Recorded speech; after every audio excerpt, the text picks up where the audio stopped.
As of 4 in the afternoon ay huling namataan ang sentro nitong si Bagyong Jenny, 485 kilometers na lamang po sa silangan ng Basco, Batanes. Taglay na nitong hangin na 155 kilometers per hour, so patuloy pa rin po itong lumalakas kung kanina 140 kph po ito, at yung gustiness hanggang 190 kilometers per hour na. At mabagal pa rin po ang pagkilos ito pahilagang kanluran sa bilis lamang na 15 kilometers per hour. Pinalalakas pa rin itong si Bagyong Jenny ang habagat or southwest monsoon over many areas of Luzon, lalo na dito sa may southern portion at malaking bahagi rin ng Visayas and western Mindanao. Ito po yung latest track ng Pag-asa regarding kay Typhoon Jenny. Inaasahan po ngayong gabi hanggang sa Wednesday ay kikilos pahilagang kanluran or paakyat na pakaliwa dito sa may North Philippine Sea, and from Wednesday up until Friday kung saan nasa labas na ito ng ating area of responsibility ay kikilos naman ito pakaliwa.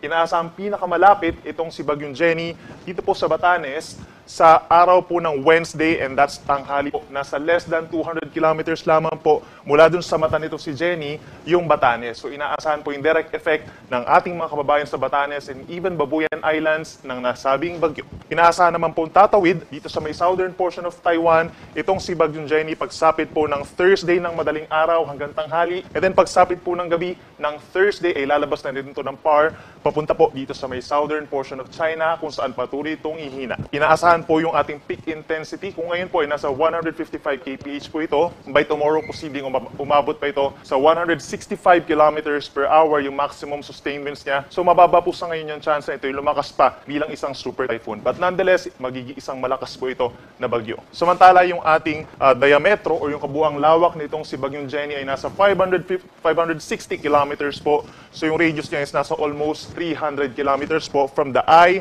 up onto the outer portion of the bagyo. So ibig sabihin po, malaking bahagi po ng Northern Luzon na maapektuhan sa mga susunod na araw ng bagyo habang lumalapit po dito sa may parting Batanes, yung sentro o yung mata nitong si Bagyong Jenny. Sa ngayon po, mas marami lugar na ang merong signal number 1. Signal number 1 po dito sa Batanes, kaya hindi sa malaking bahagi po ng Cagayan kabilang na Babuyan Islands. Signal number 1 pa rin po sa northern and eastern portions of Isabela, kabilang na Makunakon, Divilacan, Palanan, Santa Maria, San Pablo, Tumawini, Cabagan, Ilagan, San Mariano, Santo Tomas, Dinapigue, Benito Soliven, Nagilian, Gamu, Quirino, Delfin, Albano, Quezon at Mali. Signal number 1 din po sa malaking probinsya ng Apayao, ganyan sa northern central portions of Ilocos Norte, particularly Carasi, Vintar, Burgos, Dumalneg, Bangi, Pagudpod, Adams, Nueva Era, Pasukin, Bacara, Lawag, San Nicolas, Sarat, Pidig, Dingras, Solsona, and Marcos.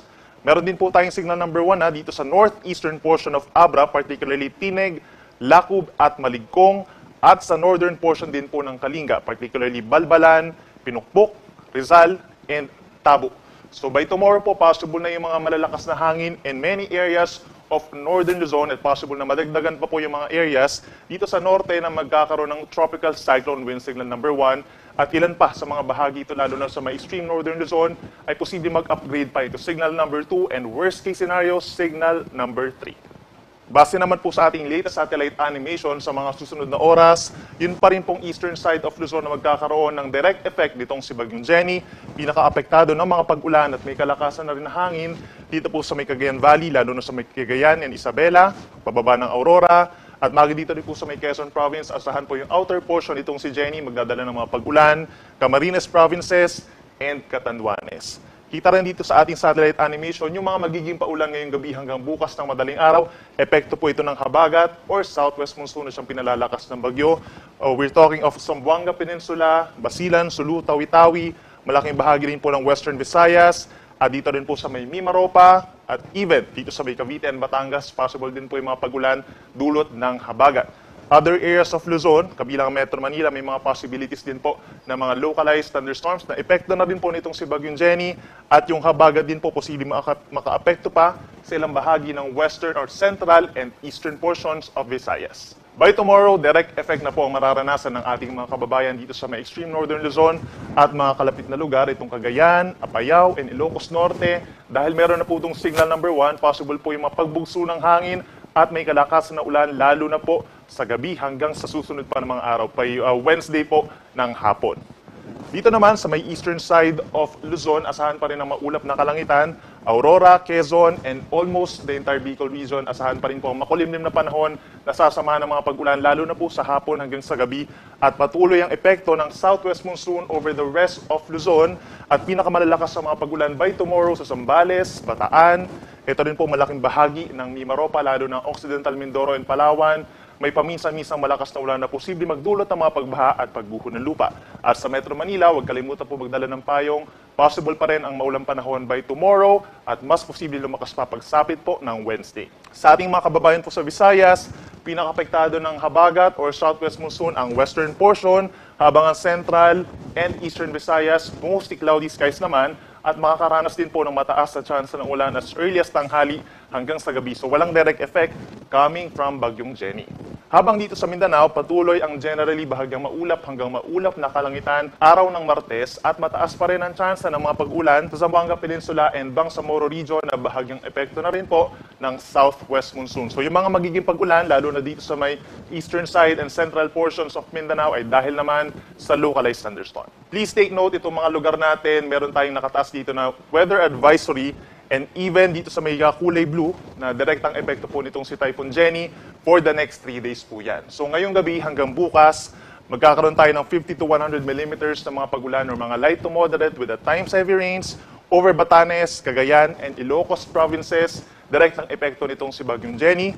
Habang dito naman po sa may central and southern Luzon, as well as western Visayas, lalo nitong Zambales, Bataan, Occidental Mindoro, and Palawan, asahan po yung occasional rains, epekto ng southwest monsoon. Pagsapit naman po ng Wednesday, patuloy pa rin ang mga pag-ulan sa maraming lugar dito sa norte dahil kay Bagyong Jenny, kabilang ng Northern Cagayan, including Babuyan Islands, Ilocos Norte, Ilocos Sur, and Northern Apayao, habang sa Batanes, posible pang umabot sa almost 200 millimeters or moderate to heavy with at times intense rains, yung mga magiging pag-ulan pagsapit po ng Wednesday kung saan pinakamalapit nga itong si Bagyong Jenny. And dito sa Metro Manila, asahan po natin pagsapit ng Wednesday, ganyan dito sa Zambales, Bataan, Bulacan, Pampanga, Cavite, Batangas, at magi dito pa rin po sa Occidental Mindoro at sa Calamian and Cuyo Islands sa Palawan. Possible din po ang mga 50 to 100 millimeters na ulan. Iyan po ay nakadepende sa inyong DRR kung posible pang magkaroon ng mga suspension or yung mga magkakaroon ng mga paulan natin, mga light to moderate rains po yan. Yung mga nabanggit natin na lugar, mag-ingat pa rin po sa mga posibleng pagbaha, lalo na sa mga low-lying areas. May chance rin po ng mga pagguho ng lupa sa mga bulubundukin na lugar, knowing na nagkaroon na tayo ng mga pag-ulan nitong mga nakarang araw at possible din po ang pag-apaw ng mga ilog. At meron din tayong gusty conditions, epekto pa rin po ng southwest monsoon. Meron tayong paminsan-minsang malakas na hangin ngayong gabi hanggang bukas dito sa malaking bahagi ng Calabarzon, Mimaropa, Bicol Region, Western Visayas at Metro Manila.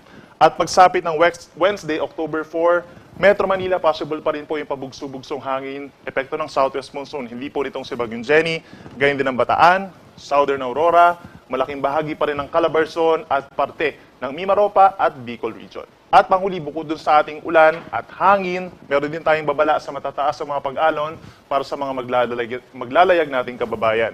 Nasa hanggang 5 meters po or nasa 1.5 palapag ng gusali o higit pa ng mga pag-alon ng posibleng maranasan dito sa Batanes at malaking baybayin po ng Cagayan kabilang ng Babuyan Islands. Most likely po pagbabawalan ng small sea vessels, lalo yung mga nangingisda, at posible na rin pagbawalan sa mga susunod pa na araw yung anumang uri na sasakyang pandagat, knowing po na meron na tayong signal number 1 doon. Ilang areas pa dito sa Northern Luzon, lalo na dito sa may coastal waters ng Isabela, posible pa rin umabot sa 4 na metro yung taas ng mga pag-alon ngayong gabi at possible na rin magtaas ng gale warning bukas or sa Wednesday. At ilang bahagi pa rin po ng ating bansa, ilang baybayin pa rin ng Luzon in particular, lalo na dito sa may western portion, sa may West Philippine Sea, ang posible magkaroon din ng gale warning habang tinatawid ang southern Taiwan nitong si Bagyong Jenny.